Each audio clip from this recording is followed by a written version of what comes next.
Hello friends, Telugu edutech ఛానల్కి స్వాగతం సుస్వాగతం.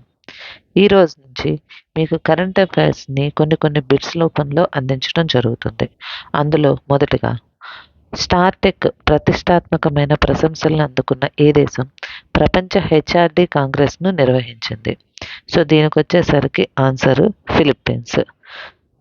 ఇందులో స్టార్టెక్ గ్లోబల్ కస్టమర్ అనుభవ పరిష్కారాల ప్రదాత ఫిలిప్పీన్స్లోని వరల్డ్ హెచ్ఆర్డి కాంగ్రెస్లో 5 అవార్డులతో సత్కరించబడింది. ఉత్తమ work place practices, social media మరియు ఇతర రిక్రూట్మెంట్ మెథడ్స్ యొక్క ఉత్తమ వినియోగం మరియు వైవిధ్యం మరియు మానవ వనరులు వంటి విభాగాల్లో అవార్డులు ఉన్నాయి. సో ఇది ఈ కేటగిరీ వచ్చేసరికి ఏ ప్లేస్ అనేసి మనకి చెప్పడం జరిగింది. సో దీనికి ఆన్సర్ ఫిలిప్పైన్స్ అనమాట. అందులో సెకండ్ బిట్, మధ్య పసిఫిక్ మహాసముద్రంలో సాధారణ సముద్ర ఉపరితల ఉష్ణోగ్రతల కంటే చల్లగా ఉండే వాతావరణ దృగ్విషయం ఏది? సో దానికి వచ్చేసరికి ఆన్సరు లానినా. సో లానినా అనేది సెంట్రల్ పసిఫిక్ మహాసముద్రంలో సముద్ర ఉపరితల ఉష్ణోగ్రతల శీతలీకరణను సూచిస్తుంది. ఇది ప్రపంచవ్యాప్తంగా అనేక రకాల వాతావరణ ప్రభావాలకు దారితీస్తుంది. ఈ దృగ్విషయం ఎల్నినోతో పోలిస్తే దాని వ్యతిరేక ప్రభావంతో వర్గీకరించబడుతుంది.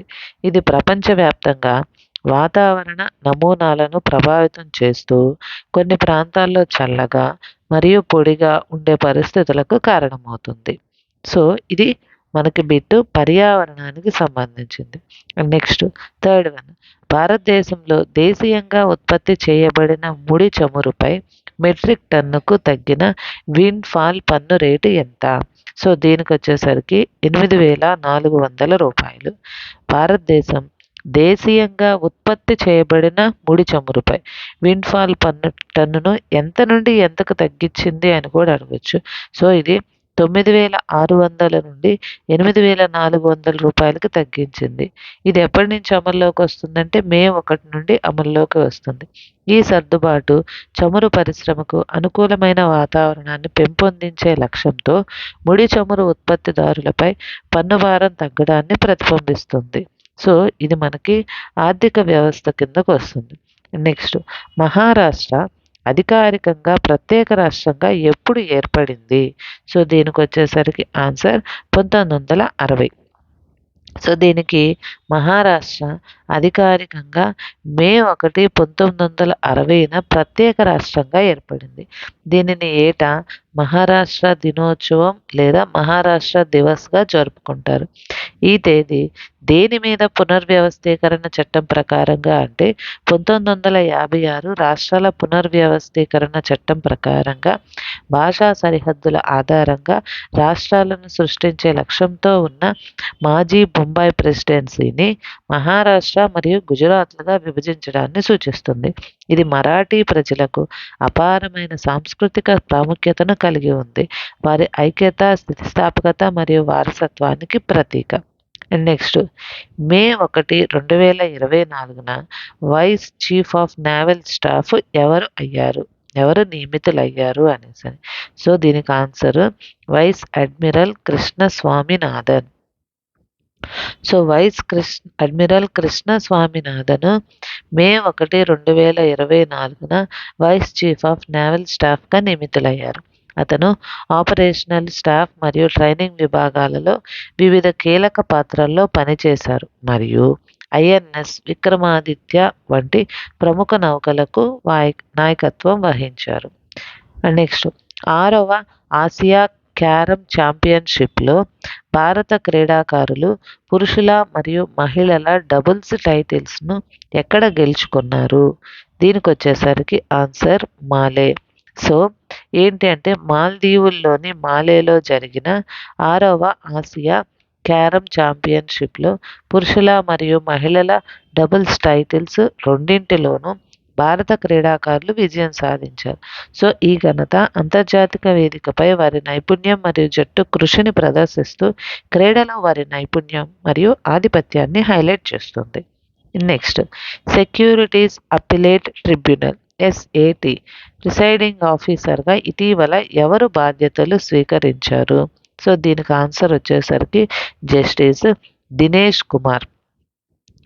జస్టిస్ దినేష్ కుమార్ ఏప్రిల్ 29, 2024న శాట్ అంటే securities appellate tribunal SAT presiding ఆఫీసర్గా బాధ్యతలు స్వీకరించారు.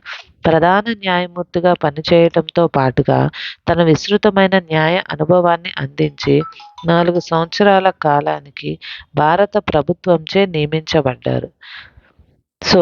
నెక్స్ట్ సూపర్ సోనిక్ క్షిపణి సహాయక విడుదల టార్పెడో వ్యవస్థ యొక్క విజయవంతమైన విమాన పరీక్షతో ఏ సంస్థ గణనీయమైన మైలురాయిని సాధించింది? స్మార్ట్ అనే దాంతో ఏది అని అంటే ఆప్షన్ వచ్చేసరికి DRDO. Defence research and development organisation DRDO. Supersonic missile assisted release of torpedo system యొక్క విజయవంతమైన విమాన పరీక్షతో ఒక ముఖ్యమైన మైలురాయిని సాధించింది. ఈ వ్యవస్థ తేలికపాటి టార్పెడోల శ్రేణిని విస్తరించడం ద్వారా మరియు నౌకాదళ కార్యకలాపాలలో వ్యూహాత్మక ప్రయోజనం కోసం అధునాతన సాంకేతికలను చేర్చడం ద్వారా భారతదేశ జలాంతర్గామి వ్యతిరేక యుద్ధ సామర్థ్యాలను మెరుగుపరుస్తుంది.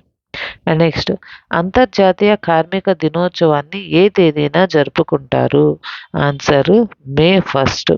అంతర్జాతీయ కార్మిక దినోత్సవాన్ని మే డే లేదా వర్కర్స్ డే అని కూడా పిలుస్తారు.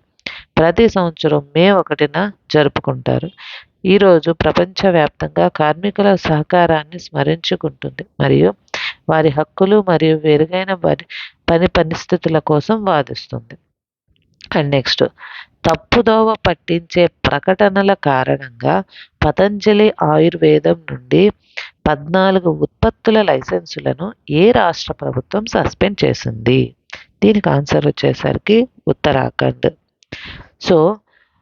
బాబా రామ్దేవ్ స్థాపించిన పతంజలి ఆయుర్వేదిక్ నుండి 14 ఉత్పత్తుల తయారీ లైసెన్సులను ఉత్తరాఖండ్ ప్రభుత్వం సస్పెండ్ చేసింది. వాటి ప్రభావం గురించి తప్పుదారి పట్టించే ప్రకటనలను పేర్కొనుంది.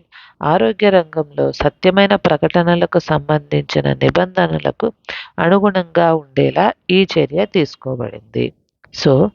That's all friend. టుడే ఈరోజుకి ఈ కరెంట్ అఫైర్స్ బిట్స్ ప్రాక్టీస్ చేయండి. Thank you friends. Thank you for watching this channel. Please like and share, subscribe this channel.